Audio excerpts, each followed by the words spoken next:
problema de presión por las comunidades, y es ahí donde la condición es dar trabajo, dar cabida a la mano de obra local. Pero ¿quién define esas competencias? ¿Cómo determinamos la competencia de un agricultor, de un ganadero, para que se incorpore o ingrese a trabajos, por ejemplo, de construcción, a trabajos muchas veces de ayudante o asistente en montajes o en operaciones? Entonces es otro punto importante. El cuarto punto es supervisión deficiente. Hemos oído bastante aquí en el tema de que es pariente del dueño o amigazgo o compadrazgo y lo hacen supervisor, pero esa persona, ¿cuánto conoce el proceso? ¿Qué experiencia tiene en el proceso?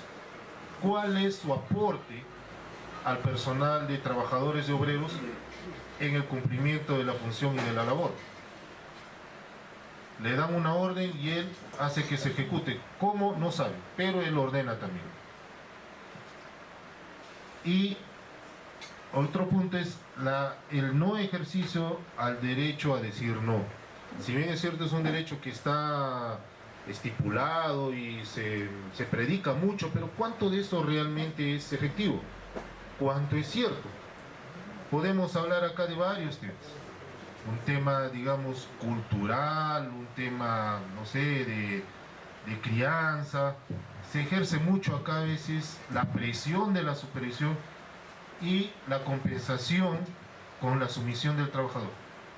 Se somete a todo lo que le digan y cumple la orden no sabiendo a qué se va a exponer. El sexto punto es la falta de comunicación efectiva en temas de seguridad por parte de los líderes. ¿Y por qué tocamos este punto?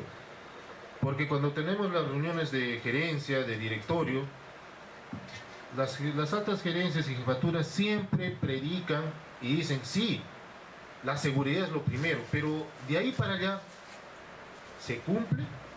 ¿Cuán efectivo es este mensaje? Termina la reunión, la siguiente reunión es con planeamiento y dice, tenemos que llegar a lo que habíamos estipulado, al tonelaje, tenemos que llevar esta producción o tenemos que perforar tantos talados. ¿Y el tema de seguridad? ¿Se analiza acaso las bajas, el ausentismo, la disponibilidad de equipos, de materiales? Le decimos que tenemos esas bajas, pero no sé, tenemos que llegar a la meta. ¿Y dónde está el mensaje de seguridad?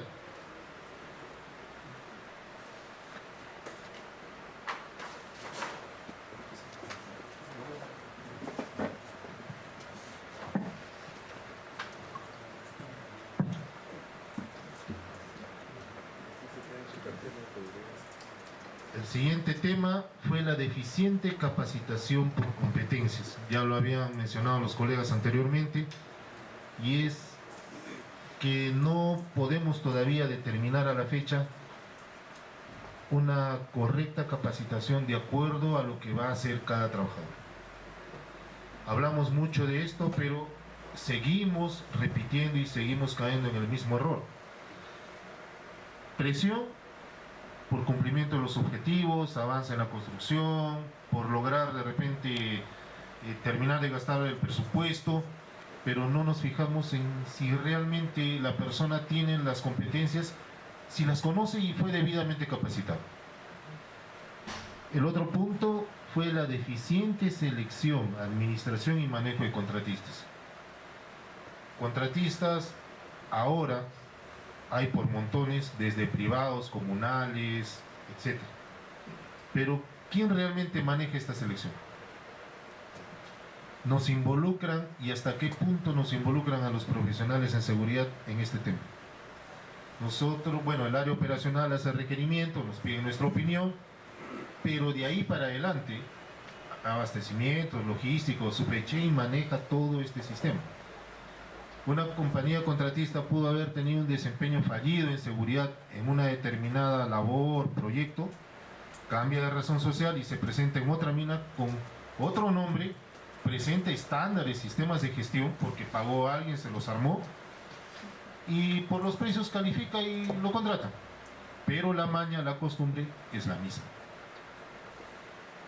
Y el otro punto son los trabajos críticos individuales.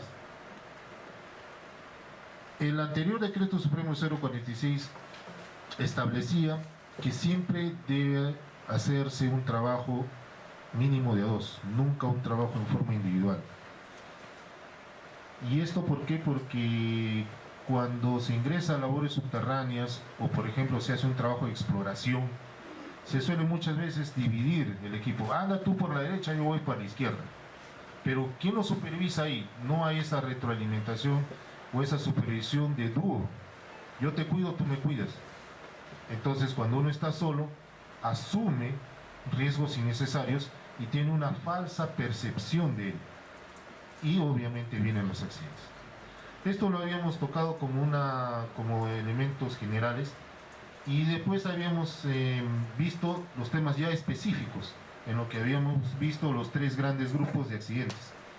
En tránsito habíamos identificado que es la falta de control de seguridad vial dentro y fuera de mina, lo que había hablado Tomás, lo que había hablado bastantes colegas sobre si compete o no reportar un incidente fuera de la operación, hasta dónde es nuestro alcance, nuestra responsabilidad, el tema legal, cobertura de seguros, si el ministerio regula estas actividades dentro de la unidad. Este es un tema que hay que conversarlo y es un tema para rato. En lo que respecta a caída de rocas, habíamos identificado la gestión del manejo de cambio en geomecánica recomendada por el especialista versus la operación. El geotecnista o el especialista en geomecánica hará las recomendaciones, los cálculos respectivos en base obviamente a la información proporcionada por geología, pero ¿cuánto de ahí se cumple?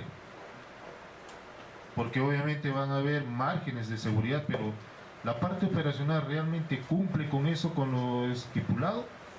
¿O simplemente por avanzar, por tener un poco más de material para corte se va más allá? Entonces es ahí otro tema que hay que conversarlo y discutirlo. En operación de maquinarias y equipos habíamos identificado la falta de estándares para los equipos, lo que habíamos visto. Casos como, no sé, los proyectos que están al sur, en Apurímac, donde viene la comunidad y le dice, bueno, yo quiero ser parte de una compañía contratista, pero no tengo equipos, ayúdame.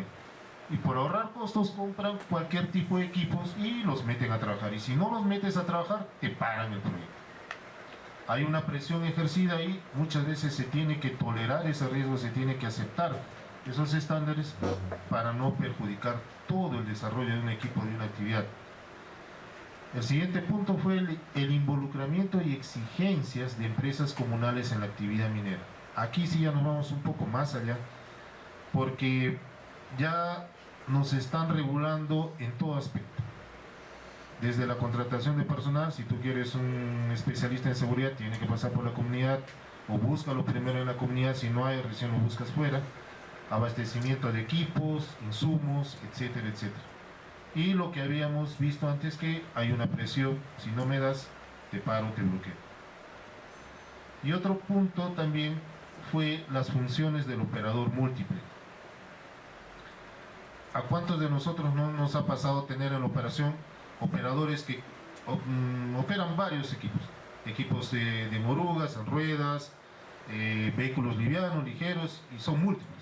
Obviamente una persona hace varias funciones, es conveniente, menos costos, pero realmente conoce los riesgos de cada una de las máquinas que opera, tiene conocimiento de cómo controlar las energías de esos equipos. Y el otro y el último punto en el bloqueo de energías. Bloqueo de energías para el personal, los controles y en este caso tableros eficientes para el manejo de trabajos con energía eléctrica. Entonces, ¿cuánto realmente se ha avanzado? Si en este caso el Código Nacional de la Electricidad ha evolucionado, ha mejorado, si nos ampara. Y cuando nosotros alguna vez hacemos las recomendaciones, el área de operaciones nos puede decir, oye, eso me pide la ley, es necesario hacerlo, poner un sistema de diferenciales, es necesario. no, si no me pide la ley, no lo hago. ¿Hasta qué punto podemos tener control y se puede, digamos, tolerar esto? Bien, esos han sido los puntos que... Sí, ingeniero Juan. ¿Me puede poner la lámina blanca, por favor? La blanquita. La diapositiva se ve. El slide. Cambia el slide, blanco, ya. Ya. En el punto 9 dice trabajos críticos individuales. Mencionaste ahí que cuando, o sea, se separan las personas y está sola la persona, es donde genera comportamientos de riesgo, ¿no? Genera comportamientos. Pero hay un tema también que no solamente cuando está sola, sino inclusive comportamientos de riesgo grupales. Ah, obviamente. Inclusive en presencia de una persona está realizando un tema de exposición de riesgo, lo que Tomás, no sé si tuvieron esa experiencia, ¿no? También en un accidente. También, El obviamente. accidente, por ejemplo, en un rumbo, está saltando el equipo en plena rotación del balón. Oye, pero en presencia del operador, ¿no? Pero ¿cómo está haciendo un comportamiento de riesgo en presencia de otro, ¿no? Entonces los comportamientos de riesgo no solamente cuando está solo, sino también hay grupales. Sí, definitivamente. El tema era que hay algunas actividades que no pueden ser hecho de forma individual. No, sí, yo estoy yendo al comportamiento. Y la otra parte es legal que dice deben ir de dos. No, entonces, por ejemplo, algunos trabajos en altura. O sea, en una vida subterránea hay mucho trabajo en altura, bajo el concepto de repente errado, mucha gente oye, para el operador es un trabajo en altura, pero para el concepto básico de lo que es un trabajo en altura, y está en riesgo y puede caer trabajando cerca de fuentes de agua, por ejemplo.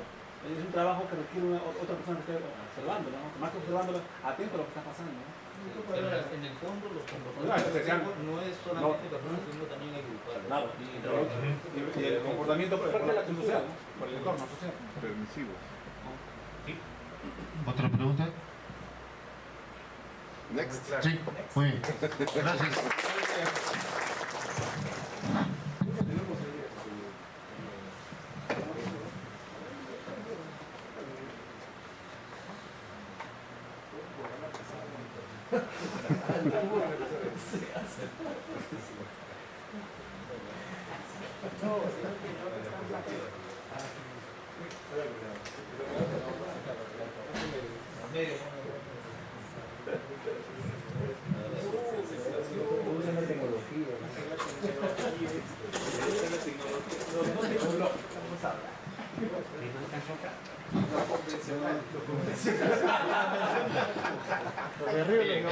Buenas tardes. Somos el grupo Los Preventivos. Súper preventivos. Bien, hemos analizado en el grupo y hemos considerado 13 oportunidades de mejora. La primera se relaciona con la legislación, pero considerando el estado actual de la legislación, ¿no? Sabemos que el 05 tiene que ser revisado y va a salir, pero tal como está el 055, consideramos que no es una legislación que no está articulada a la prevención. En este documento se mencionan varias herramientas de gestión, pero no están claramente definidas. Y así tenemos que llevar a la práctica en una operación, se hace para cada trabajo ATS, procedimiento y hasta petar. ¿Cierto? Son 3 documentos que al final causan más burocracia y no logra el objetivo, sino que es prevenir, ¿no? Como es una exigencia legal y si te viene alguien a inspeccionarte, a fiscalizarte, no lo tienes a la mano, pues va a causar una multa. Entonces, es una presión fuerte hacia todo nivel para cumplir todo lo que dice la ley. Entonces consideramos que no está enfocada en la prevención y es burocrática. Bien, en los controles operacionales hemos identificado 2 cosas: que la evaluación de riesgos es insuficiente. Muchas empresas no han evaluado adecuadamente sus riesgos y existen riesgos que están ahí libremente sin ningún control, ¿sí? Especialmente los riesgos críticos. ¿Okay?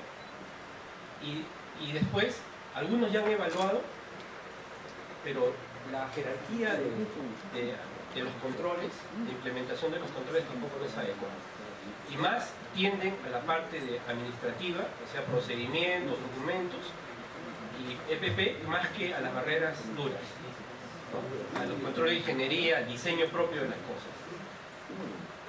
Como tercer punto, y lo han tocado algunos grupos, es el tema de comunidades, que es un nuevo actor que ha entrado a jugar y que genera riesgos adicionales para las operaciones, ¿no? Hemos visto acá básicamente que está entrando personal sin competencia adecuada para trabajar en minería y también aspectos culturales propios de cada región, ¿no? En el proyecto que estamos trabajando, por ejemplo, hemos puesto comedores para que la gente coma, pero ellos están acostumbrados a comer en la piedra, en el suelo, ¿no? Hemos puesto baños, se van a cualquier sitio y hacen sus necesidades. O sea, hay un aspecto cultural que hay que trabajar, que es un nuevo, es un tema que tenemos que también tomar en cuenta. Imagínense que alguien se vaya por cualquier lado y pues justo se declare una tormenta eléctrica. Es un riesgo adicional para nosotros. Fernando, ¿Sí? disculpa. Creo que también habría que revisar el tema en las comunidades. Ellos tienen por pacto, por convenio con la comunidad, la opción de ingresar a puestos no calificados y los, entre comillas, semi-calificados, ¿no? Que nunca se acabaron de definir. Y dentro de estos puestos no calificados, semi-calificados, apareció este puesto de, en nuestro caso, apareció el puesto de ayudante y umbero. No, es un puesto no calificado. Sin embargo, es un puesto de alto riesgo, ¿no? Entonces no entraría en la descripción de puesto no calificado, ni siquiera como semi-calificado, porque es alguien con mucha experiencia en de rocas, en geomecánica, pues es el que está al frente en la roca, ¿no? Entonces, creo que la lección aprendida nuestra, y la comparto, es que deberíamos revisar con la gente de comunidades cuáles son esos puestos no calificados y semi-calificados para que ellos puedan postular esos puestos, ¿no? Que serían los de menor riesgo, ¿no? Totalmente de acuerdo. Bien, seguimos. Bueno, el siguiente era la falta de liderazgo o falta de liderazgo visible y compromiso de la gerencia y toda la línea de supervisión. Y